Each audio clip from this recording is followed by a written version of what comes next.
Do gratitude and grieving coexist? Today, I am going to share my story about how I increased gratitude after and through my own grieving. And I want to give you 3 ways that you can increase your gratitude. For those of you who are new, if you want to comment #live and let me know you are here. And for those who might be catching the replay, if you want to comment #replay, that helps keep the video in our Facebook group feed for those who may have missed it. For those of you who are new, my name is Dr. Annette Athey, and I am a grief specialist and child development expert. I have been working in the field for over 20 years with children and families.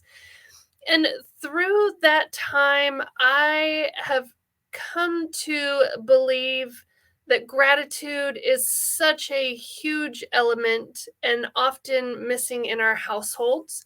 And when we're talking about gratitude after grief, sometimes it's hard to believe that there's a place for it, that there is a place where you could feel gratitude knowing that that means the maybe most important person in your life or somebody who you were very connected to is no longer there.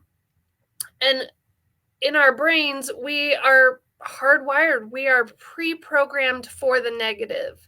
And knowing that, we are absolutely going to focus on the negative. We needed that back in caveman days. That kept us safe. But we don't live in caveman times anymore. And it's okay for us to experience gratitude as well as having gratitude and extending gratitude.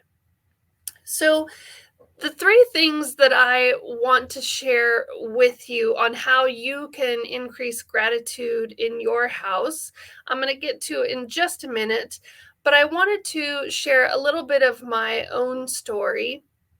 And I've always been one who has been thankful and had gratitude in my own life, knowing that I haven't always had everything I needed, or money was tight in our household. And so there were a lot of things that I didn't have, the things like many of my friends. But I was okay with that because the things I needed, I had those. It wasn't until my dad passed away, and I had had many losses in the years before that, but I didn't recognize the amount of gratitude that would come after he passed away. And it came to me in a couple of different ways. One of the first things immediately after he passed away, of course, with grieving, it's hard to feel and have any gratitude, because why would we have gratitude that the person we loved has died? But I was able to take a breath and take a moment. And in that moment, what I was thankful for, what I had gratitude about, was that number one, he got to die at home. He had a pulmonary embolism after a meniscus scrape on his knee, and he experienced this obviously scary experience, but in the comfort of his home, in his chair. And for some people, that may not seem like a gratitude moment, but for me, I knew that my dad's wishes were never to be put in a nursing home, never wanted to be on life-saving measures in a hospital and potentially die alone. So I had immense gratitude knowing that although we didn't want him to die, he somewhat died on his terms, in his house, with his family. And that brought me comfort. That gratitude allowed me to take comfort in his loss, because it happened in a way that I knew he would have been okay with. He was at home. The other way that gratitude for me showed up was about a month after my dad passed away. My husband and I were out eating lunch. The kids were at school. And so we were enjoying just a lunch, the two of us. And we were sitting and just talking. And there was two couples actually, sitting at the table next to us. And they were probably in their 60s. And the one couple was complaining about how they couldn't go on vacation this year. And I wasn't necessarily listening to them, but my husband and I had just gotten our food, and so we were eating, and there was no conversation happening at our table. And this couple went on to talk about how angry they were that they didn't get to go on vacation because they had to take care of their 80-year-old parents. And as I sat there listening, I could just feel the anger just going up and up and up. Because in my mind, all I could think was, how dare you? You're complaining that you're getting to, and in my world, how I saw that was, you have the privilege to still have your parents. And my gratitude for my own thoughts of, I want to say something here. I want to do something to let them know how thankful and appreciative they should be to get this opportunity that not everybody gets to have that opportunity. Many of us are deprived from that opportunity. And as the anger just boiled up in me as they continued to talk about what a burden it was to take care of their parents, I finished my lunch and told my husband we needed to leave. We needed to leave this restaurant because if we didn't, I was about to go confront them and tell them how appreciative, how much gratitude they should have. And I knew that wasn't how I wanted to handle this situation. But I was so new in my own grief that I knew it was going to come out in anger and attacking and blaming. It was not going to come out from a place of gratitude and encouraging or extending to them the idea of reframing this situation. And the reason why I share those examples is, again, had my dad not passed away, I'm not sure that I would have had a reaction to that conversation. My gratitude grew immensely, realizing how short our time is. And with it being my dad, such a close personal loss, I felt things very differently than when I had lost grandparents, aunts, uncles, even some classmates when I was younger. It changed everything and how I looked at the world. And if this is ringing true for you, how grief has changed your gratitude, I would love for you to comment change in the comments, and I'm going to check the comments real quick.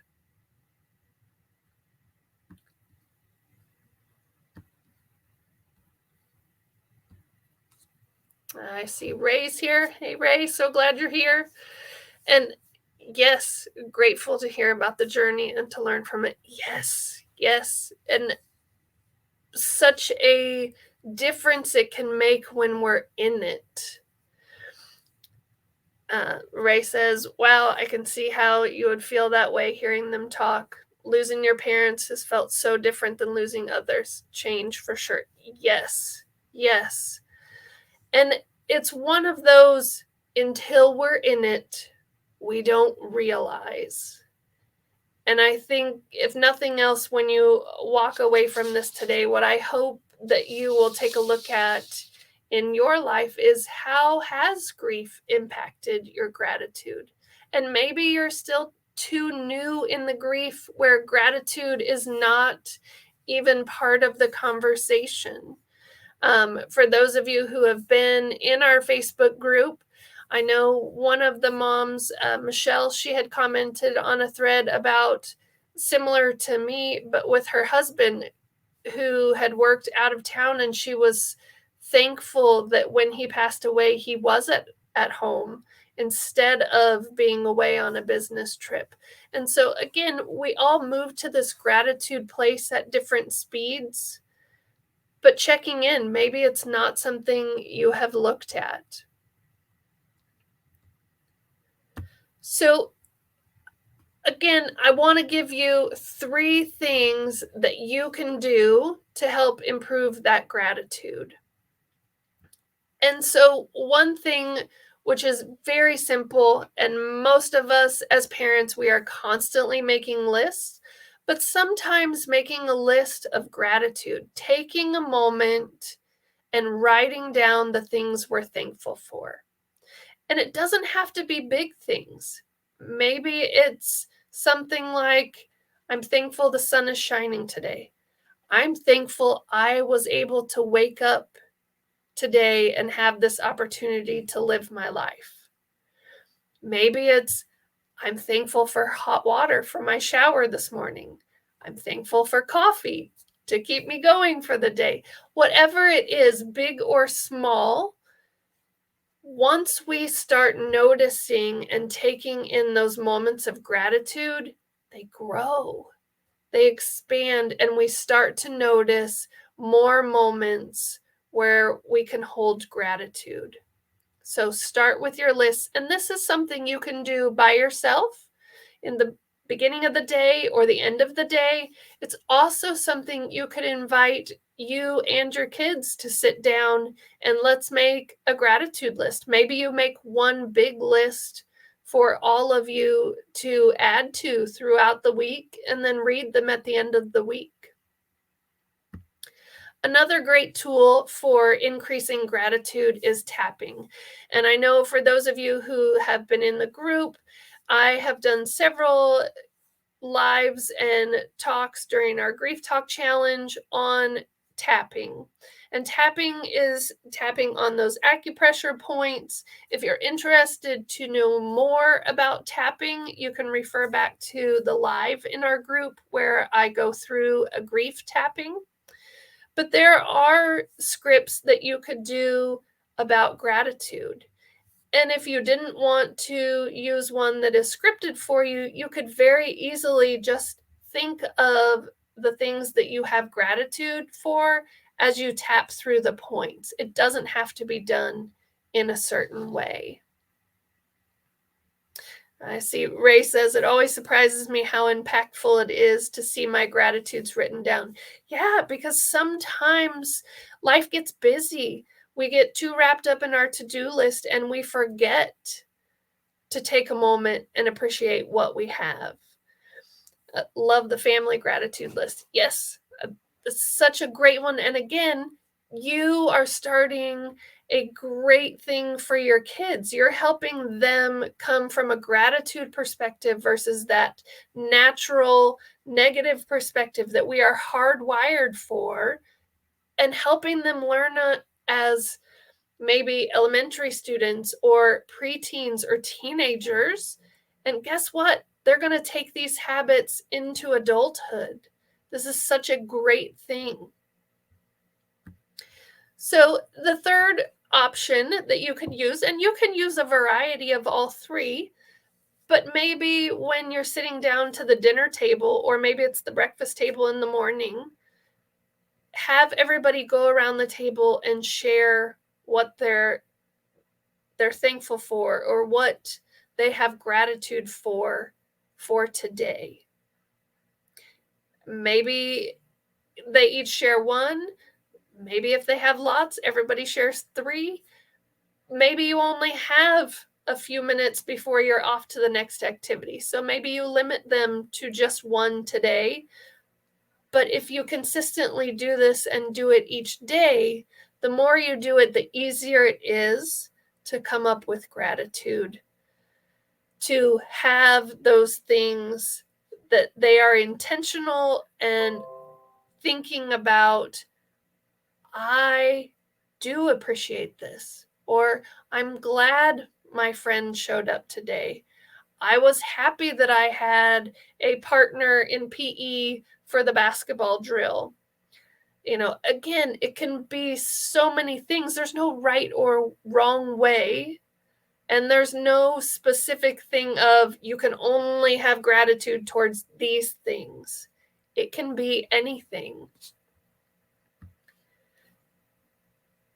So, as you are looking towards this week, and for those of us in the States who are getting ready to have Thanksgiving, gratitude is really important. And it's something that the more you do, it will breed more gratitude.